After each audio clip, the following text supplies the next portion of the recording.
I'm Pastor Josh Dory, and on behalf of Teen Challenge, we just want to thank you for allowing us to be part of your service this morning. Quite familiar with Hillsborough area, so I was looking forward to the opportunity to be here this morning.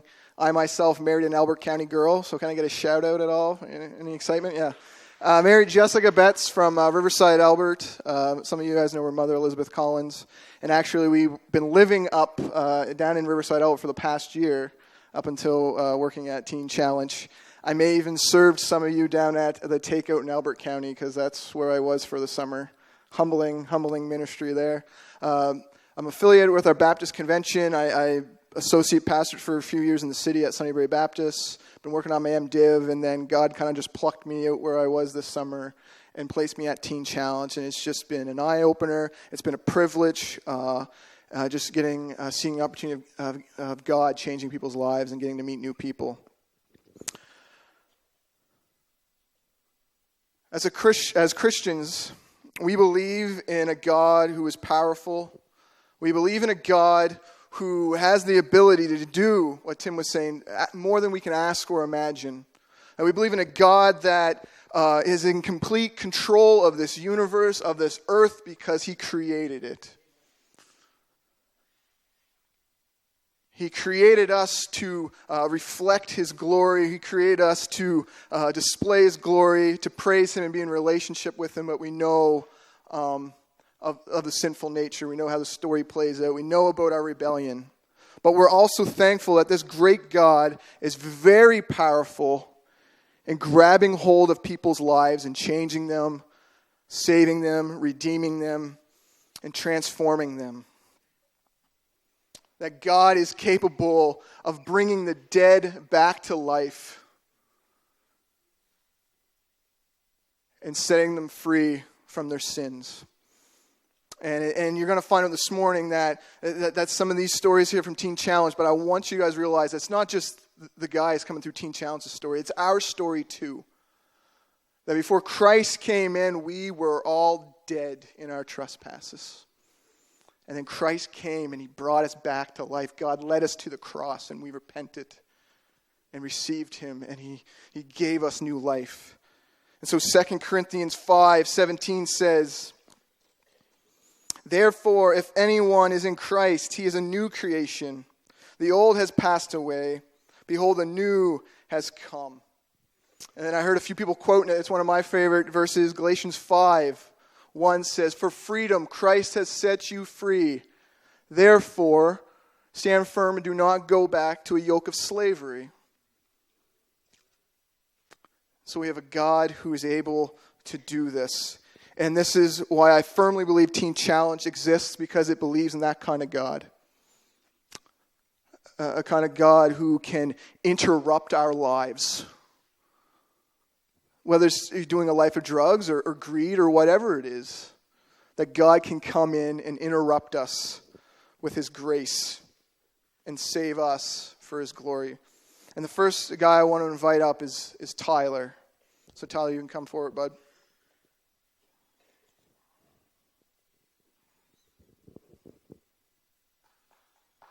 Yeah, give him a round of applause. Thank you very much.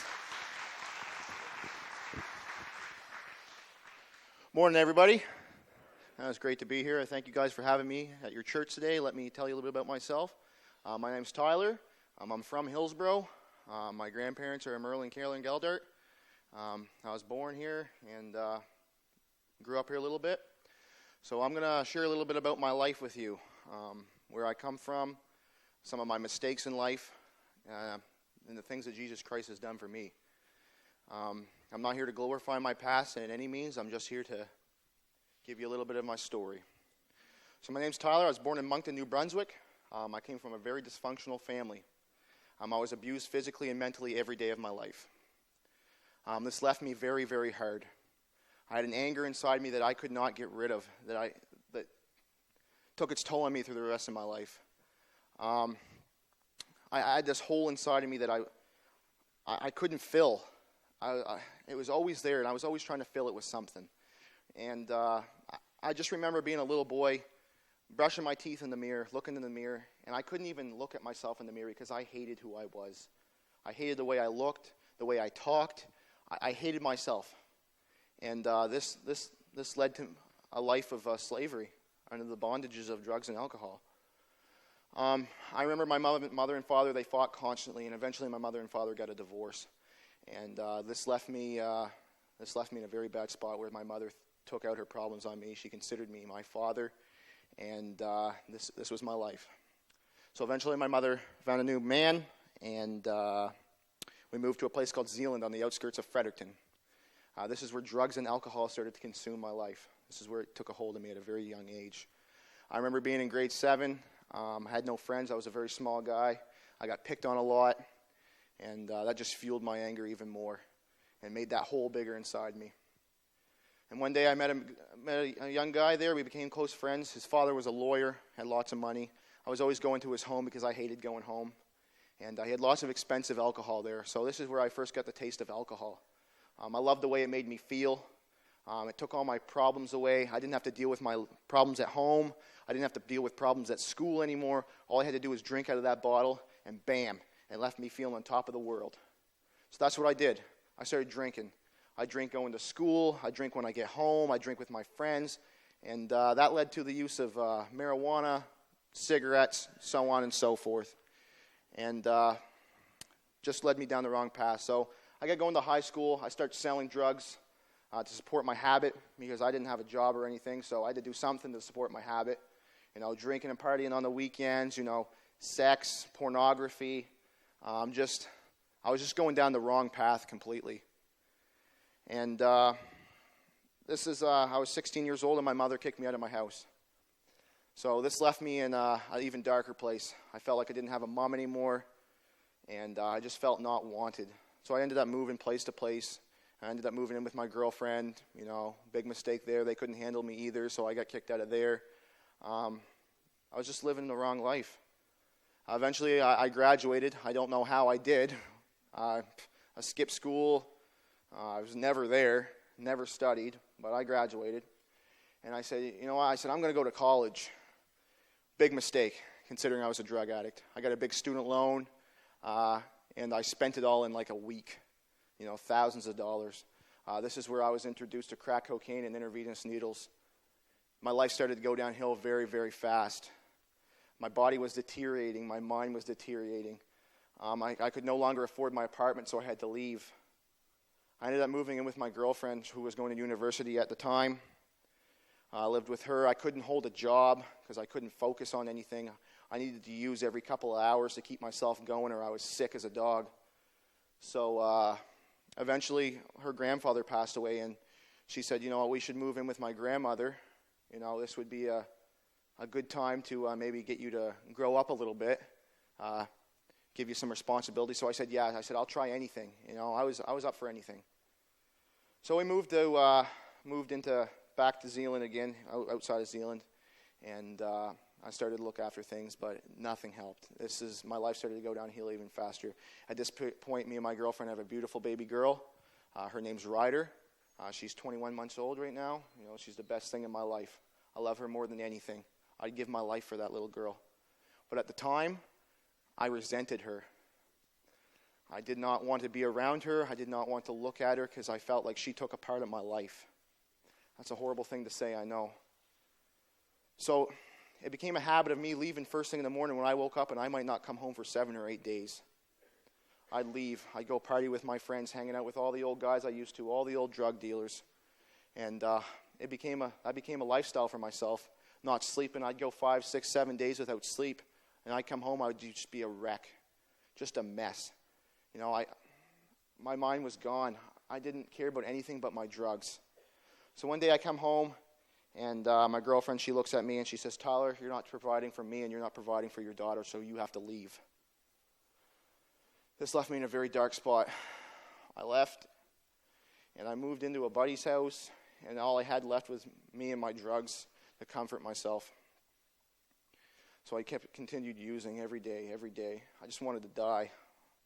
I tried so hard to overdose so many times, but it never happened. I just kept waking up again. So one day I decided I was going to take my own life. I was going to shoot myself. So I put the gun to my head, and I cocked the trigger. I was just about to pull the trigger when I heard a voice in my head that said, Tyler, stop. And this voice was so real. I literally put the gun down and I looked around the room because I thought somebody was in the room talking to me. Man, it was so real. I still remember it. So I ended up going to the hospital for some help. This is where I was diagnosed with tons of different problems. You have this, you have that, so on and so forth. Spent time in the psychiatric ward, went through therapy. Nothing worked. Nothing worked. This is where my grandparents decided to take me in out of their grace, out of their love. They took me in because they didn't want to see their grandson die. At this point, my family wants nothing to do with me anymore. My mom, my father, I have nothing to do with them anymore. But my grandparents take me in. This is where I continue to use my grandparents to get my drugs. And I just keep living a life of destruction. And one day I wake up in the morning and I feel this thing that I never felt before, and it was called guilt. I felt very guilty for the things that I've done. I hated myself for what I'd done, and I couldn't stand to look at it anymore. So I decided I was going to go to rehab detox to get clean. I was there for 11 days. It was a very rough experience. I was very, very sick. I thought I was going to die, but I pulled through it. This is where I met a girl. I met a girl there. We continued to hang out, get into a relationship. This is when one day she came to me and she said, Tyler, she says, I'm going to go to Teen Challenge, which is a 12-month faith-based program. And she says, I can't watch you kill yourself any longer. And she says, you need to go too. And I didn't want to go. I was very, very upset at the time. I was going to lose another girl in my life. I didn't know how I was going to handle all this. But through the grace of God, he put it in my mind that I should go to Teen Challenge. So I arrived at the front doors of Teen Challenge February 27th. That's about 9 months ago. And I was very, very, very scared. Very scared. I didn't know not what was going to happen. I thought all these people were going to judge me. But that was not the case at all. My brothers all took me under their wing. They welcomed me in with loving arms, the love that I haven't felt in a long time. I never could feel love. I never could show it to anybody. I could never express myself. Through Teen Challenge and the grace of God, they've given me that love again. He's filled that hole in my life. That hole that I tried to fill with drugs and alcohol, sex, pornography, gambling, anything I could get my hands on to try to fill that hole, but it would not fill. Because I had a hole the shape of Jesus Christ inside me, and that's the only thing that could fill it. So I'm standing here in front of you guys today to tell you what Jesus Christ has done for me in my life. He's given me back my life. He's given me my family back. He's given me my daughter back. Everything that I lost. I came there 145 pounds, weighing nothing. I was dying. Here I am, 200 pounds. They feed me well there. But teen life at the center has been great. It's been a vessel for me to find out who God is. I read His Word every day. I do my devotions, and I'm starting to see that change in my life. And I knew that I wasn't doing it myself. That it was through Jesus Christ that was doing that for me. So I'm just here to tell you guys that Jesus Christ is real. God is still in the miracle business. It's not just the Old Testament and the New Testament that He did miracles in. As far as I'm concerned, what He did for me was just as good as healing the blind.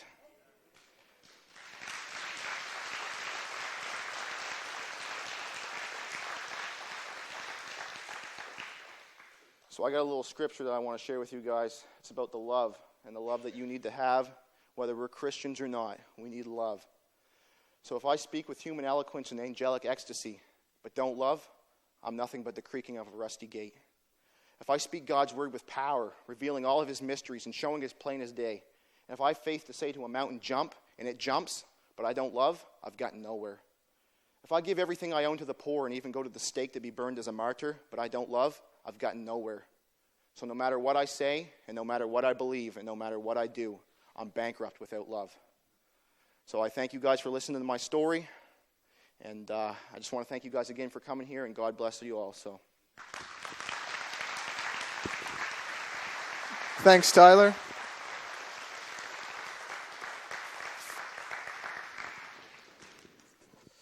I always appreciate the guys sharing their testimonies, and that kind of love that Tyler's talking about. We know that kind of love can only come from God.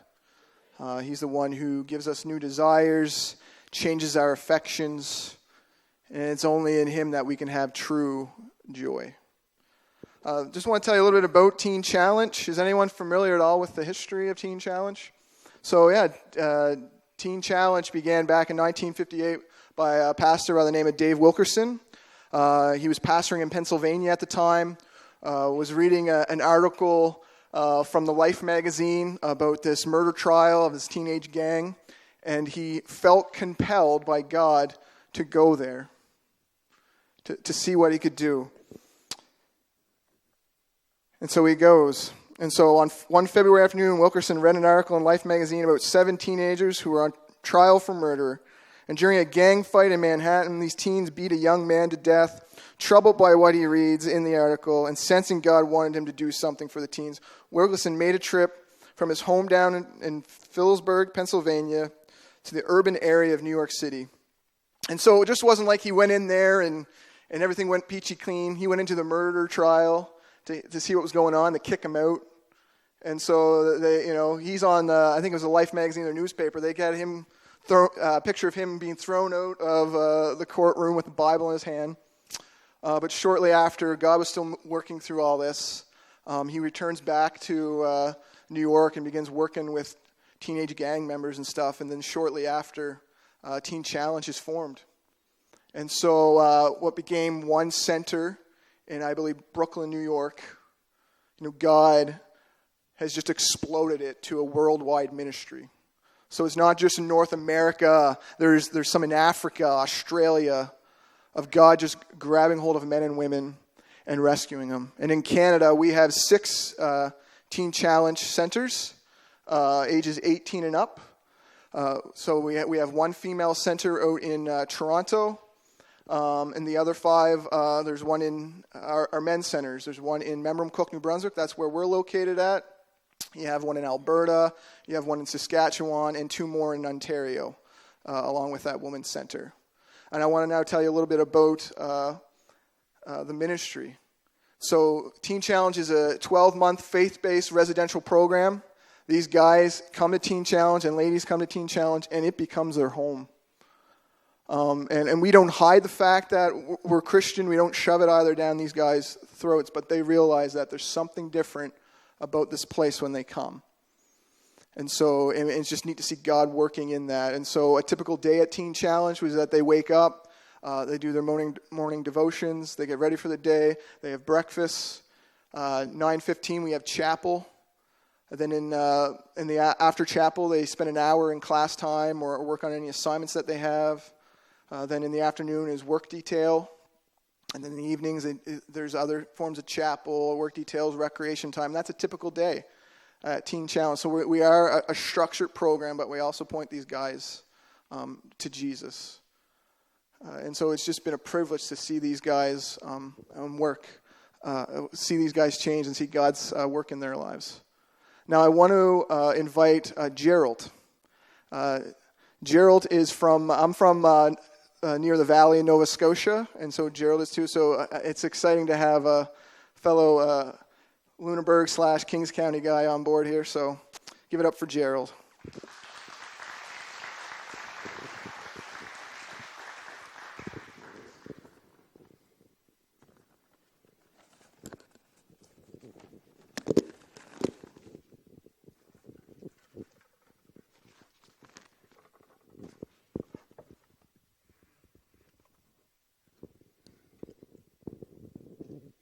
Good morning, everybody.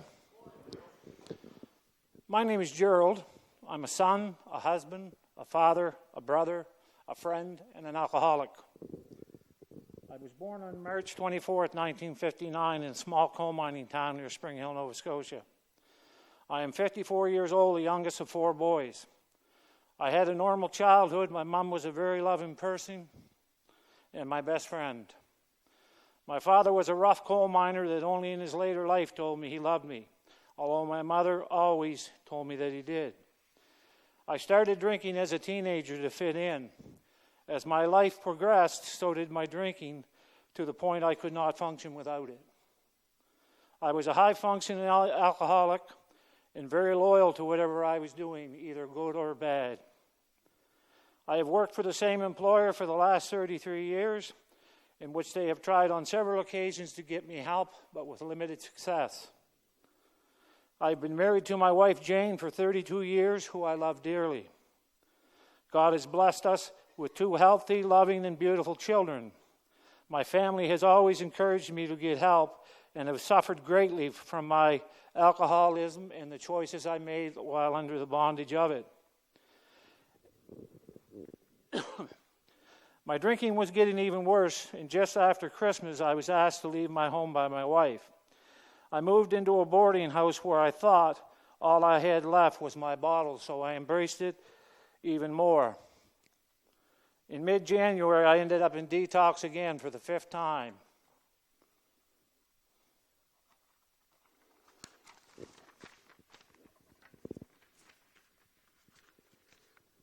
When my brother in Christ, Danny, came to pick me up, I noticed he was delaying taking me back to my boarding house. I knew something was up. We drove around, and he kept asking me what I was going to do about my drinking. We went out to supper, and we attended an AA meeting. After the meeting, he told me our pastor wanted to talk to me again about my drinking. When we got to the church, much to my surprise, there were 30-plus people. My wife, my children, my brothers in Christ, co-workers, and my pastor. At first, I was very mad as I knew this was an intervention.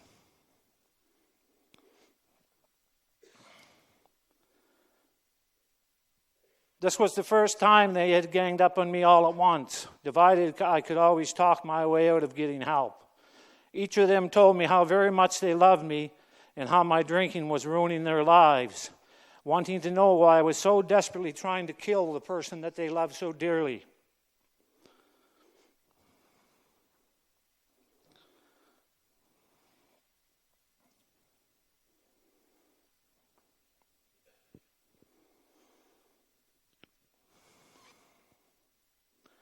They asked me to commit to going to a 1-year faith-based program called Teen Challenge, that if I did not, I would lose them all, as the pain was too great watching me kill myself. I had a million reasons why I could not go, but they had covered all the bases. They even had my employer agree to it again. There was no getting out of this one. Since I have come to Teen Challenge, I have realized that I am addicted to a thing called more.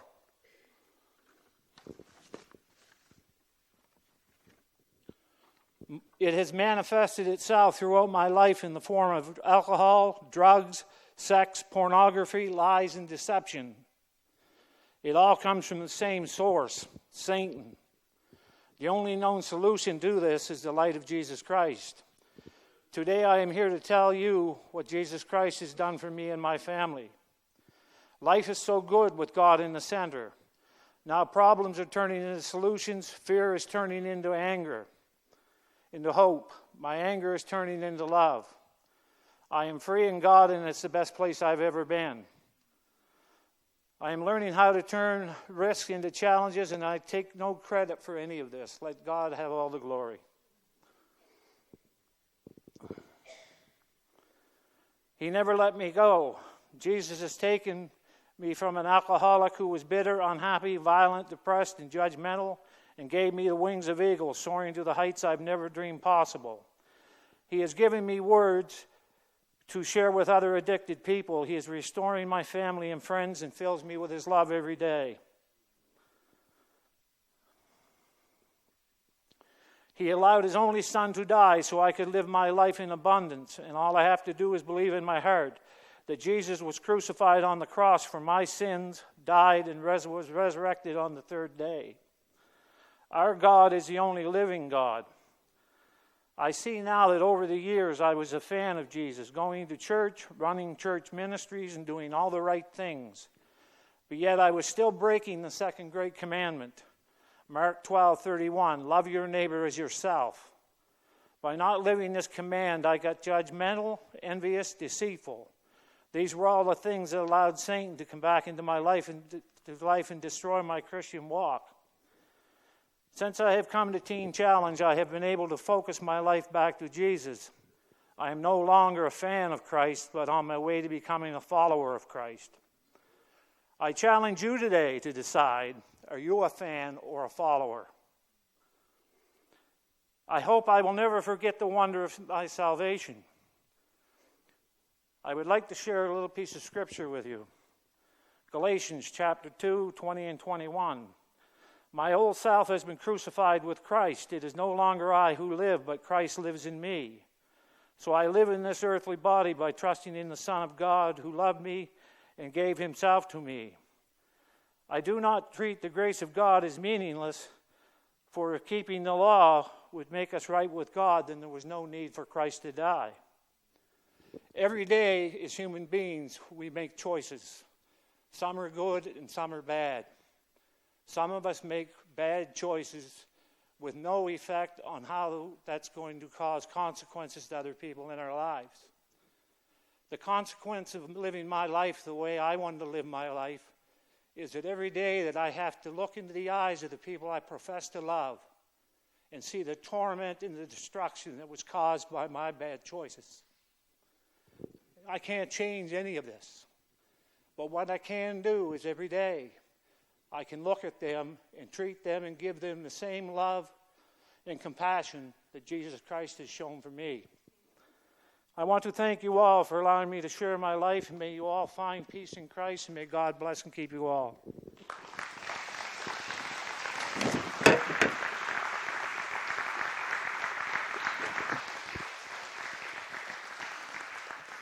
Thank you very much, Gerald.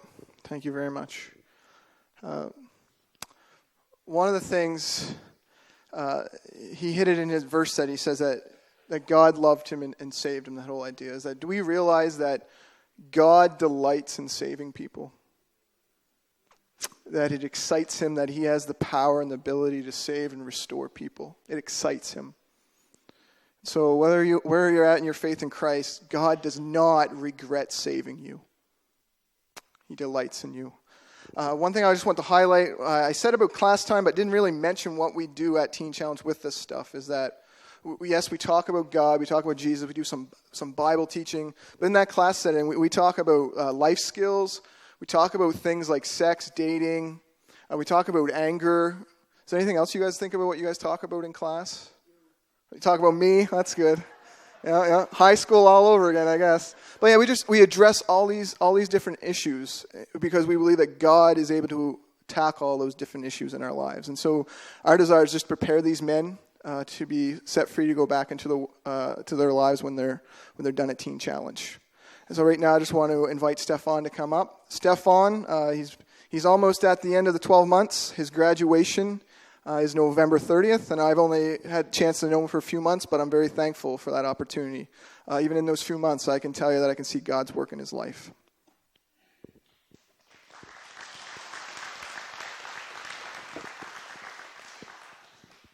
Well, good morning. I want to first say that Gerald was there. Me and Gerald have been together in this program for almost 10, 11 months. And since he's a little bit older, he had a lot of wisdom to share, so I really appreciate Gerald.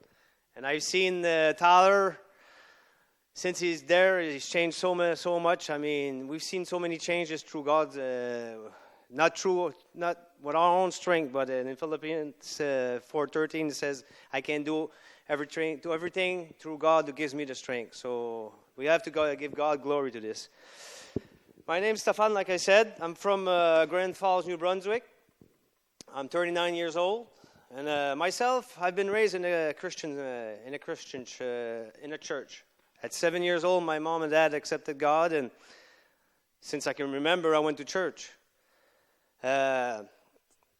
At the age of 13, 14 years old, I decided I wanted to see what was out there. I wanted to see something different. Because peer pressure, I mean, I've seen my friend done some stuff, and I wanted to do the same. But I started I went down quite quickly because my first drug of choice was a lot of chemical drugs, and I never started with the small things. I started right away with the strong stuff, and at the age of 17, I ended up overdosing. I said to myself, I'm done. I can't live like this anymore. And I'm only 17 years old, and I almost died because of the drugs. But the devil wasn't done with me. I was introduced to crack cocaine, and I really stuck to that drug for a while. After I lived like this maybe until I was 22, 23 years old, from going from job to job and selling drugs and using any kind of drugs I could take my hands on. And I was already an alcoholic too, so I took everything I could. But at 22, 23 years old, I met a woman. She was a Christian girl. And then we decided to go back to church together. I bought myself starting with myself a new house and car and had a good job. I was a mechanic, so I had a good job. She got pregnant, and after 7 months of pregnancy, she lost her baby. And that really drove her into a deep depression. She never came out of it. So after being a year together, try to fix this and try to fix our life together, nothing seemed to work. And she left me. And when she left me, that's when I really got mad at God. That's when I really, I said, I'm done with you. Everything, I tried, and I tried following you, came back to you, and then that's how you took my kid away, and then you took my wife away. And I turned my back from God once more. But this time it didn't take me long. In a space of a month, I lost my house, my car, my job, my driver's license. And I even pushed my family away because they were trying to bring me back to God. And I didn't want nothing to do with God anymore. And my life, that's when my life started to be a living hell because I only lived for my drugs. So I went from job to job and couldn't hold a job at all. So I started selling drugs and stealing. And I became probably what I despised the most. And I really hated myself. I lived like this until I was 29. At 29, I met this woman. We were both users. We liked the same drugs, the same alcohol, the same clubs, the same everything. So we didn't really love each other, but we loved hanging out and having fun to partying together. But she got pregnant. And from that relationship, now I have 2 daughters. And after the second daughter was born, I wanted to try to give my kids a good chance in life. And I said, I can't live like this anymore. I got to start changing stuff. But she wasn't done with the partying. She wanted to keep going. So it finally, because of the arguing and the swearing and the fighting and the cursing, it was awful. I mean, it wasn't good for the kids and it wasn't good for nobody. So we finally separated. But we had a bad breakup, and she really tried to keep me away from the kids. And I tried by myself, but nothing seemed to work. So when I left, I was really, really depressed. And I tried several times to try to get a hold of my kids, and she didn't want me to be involved. And at that point in my life, I didn't want to live anymore. I was tired of living. I couldn't do it anymore. So I decided that I'm going to take a bunch of prescription pills and put it down with a bottle of vodka, and I said, that's it. Probably I won't wake up anymore, and I'm tired of living anyways. Woke up 2 days later in the hospital. That was a down point in my life, really, because, like I said, I didn't want to live anymore, but I was still alive, and I wasn't ready to change yet because I kind of put myself in my head that I was going to finish like this. I tried to go to rehabs, and I tried to go to a detox, and nothing seemed to work. So in my mind, my life is going to be over like this. So finally, I got myself another job. And in that job, they gave me a pickup truck, so I could drive back and forth to my job. And one night, I was at the bar, and I called my ex, and I was trying to get a hold of my kids. And I said, is there a way I could go see my kids tomorrow? And she said, no way.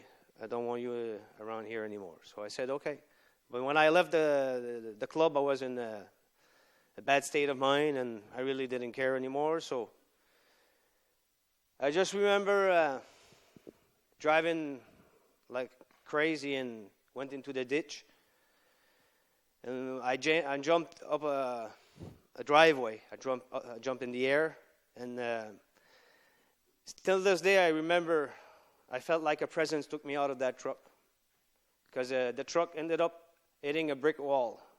And it was the dash was all the way up to the seat, and it was burning. But when I woke up, it was right beside the truck. And I was looking at it, and it was burning. So I left, and my father was trying to look for me the next day. And finally, when he grabbed a hold of me, he said, "I thought you were dead." I said, "No." I said, "I felt like angels took me out of that truck." And I said, "I don't know why, but I feel maybe God's got something else for me." Because I had not even a scratch on me, and that wasn't possible. But I was stubborn. I went home, and I lost my job again and my driver's license because of that accident. So back home, I was living, but I was just barely surviving because at the end, I didn't buy myself any food. I was just living for drugs and alcohol. And sometimes I would go from 9-10 days without sleeping. My mind was racing. My mind was somewhere else. I remember one day somebody came to knock on my door. And I remember I was so paranoid. I was looking at the windows. I said, "Who is that?" So I finally opened the door. She was a kind of a youth pastor. She said, she started talking to me about Teen Challenge. And I looked at her. I said, "Teen Challenge, did you look at me? I'm 38 years old." I said, past the point of being a teen anymore. But she said, "No, Teen Challenge is for 18 years old and older." I kind of said to myself, well, I'll tell her, yeah, I'll go to Teen Challenge, whatever you want to hear. So she'll leave me alone and she'll just leave and forget about it. But no, she was stubborn. She came back. She came back knocking on my door, and she came back knocking and calling. And finally one day I said, well, you know what? I'll go try it. I never tried a faith-based program before. But I was kind of reluctant to go because I had told my mom before, I said, I don't want to go to no rehab. I don't want to go to no detox anymore. I'm just tired of it. I've been to so many. And every time I went to a rehab and I start like being sober for 3 months and starting to feel like I was going to make it, and when I fell down again, it always was 10 times worse. And I said, if I go to rehab and I fall lower than I'm right now, I'll never wake up. That was the point where I was at. But I said, I'm going to go. So I went to Teen Challenge with my old, my baggage on my back. I was 127 pounds. I was dying. I had, in my eyes, you could see that. You literally could see that because I was not feeding myself anymore, first of all. So when I got there, I was really depressed and really angry at the world and especially at myself. I was really angry at myself. At Teen Challenge, I was there for maybe 2-3 months before I decided to really give the program a chance because I was kind of there, but not ready to get close to God again. But finally one day I went to Bill's office. Bill is he was our life coach back then, and I remember I was sitting on the chair and I said, this is it. I can't anymore. I just can't do it by myself anymore. And I remember saying, God, please forgive me for being mad at you. And please come back in my life. And from that moment on, I knew I was not going to be the same guy anymore. I felt so much pain coming off of my shoulder.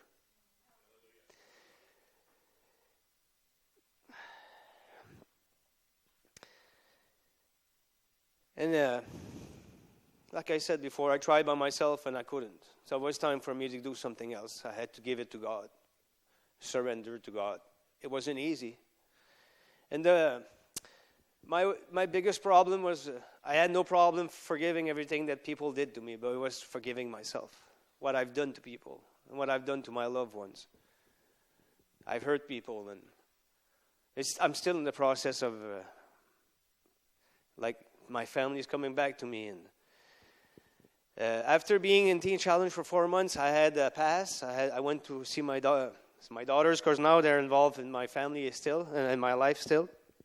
I went to see my kids, and my daughter, 7 years old at the time, she looked at me. She said, "Daddy, you changed."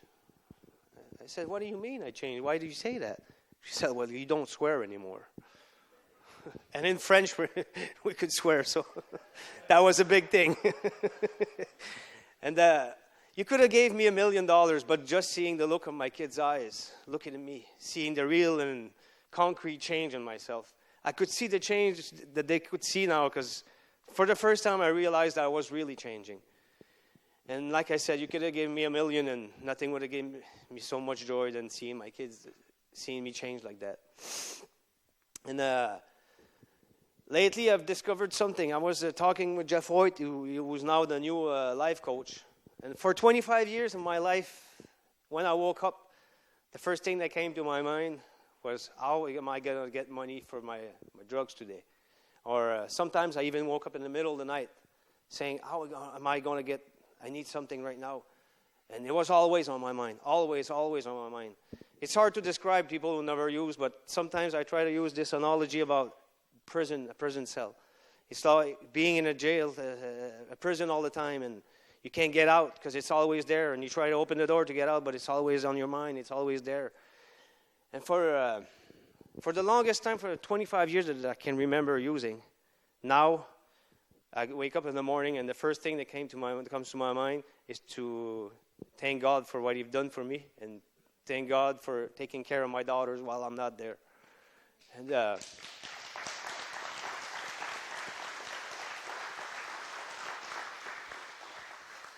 And that's a big thing, because it's freedom. It's so nice to be free again. And lately we've been traveling a little bit, going from church to church, but I've been to a community college. I went to go share some people over there. And me and the director, and he asked me to go with him. I said, well, what am I going to do there? I'm going to have to share my testimony. In the community college, we're not allowed to talk about God anymore. I said, I can't do that. I mean, I replaced my drug addiction by God, so I'm going to do this. So he says, yes, you're allowed to talk about God. So he gave me an opportunity to talk about God to people. I'm used to talking in church. They all know God, so it's easy. But so he made me realize one thing, that God will use me to serve Him and to go in the community and help other people. And He'll use my testimony for something that will help people. And I know now that the only way I'll be happy and I'll be able to stay away from drugs is by serving God. So I want to share a word in the Bible with you guys before I'm done. It's in Romans 12, verse 1 and 2. And so, dear brothers and sisters, I plead with you to give your bodies to God of all He has done for you. Let them be a living and holy sacrifice, the kind He will find acceptable. This is truly the way to worship Him. Don't copy the behaviors and customs of this world, but let God transform you into a new person by changing the way you think. Then you will learn to know God's will for you, which is good and pleasing and perfect. Right now, I'm in the process of 2 weeks. In 2 weeks, I'm done. I will have been in the program for 12 months in 2 weeks. The 12th of November is my graduation date, and for somebody who's got kids to be involved in a program like that, it's a big commitment, let me tell you that. I cried a lot of times, and my kids were asking for me a lot too. But I did this for myself, but I also did this for my kids because I want to be a good example for them. It is important in our church to pray for our kids, pray for our teen, for our youth, because the devil will attack what we love the most. So keep your kids in mind and in your prayers all the time. I want to thank you all, and God bless you.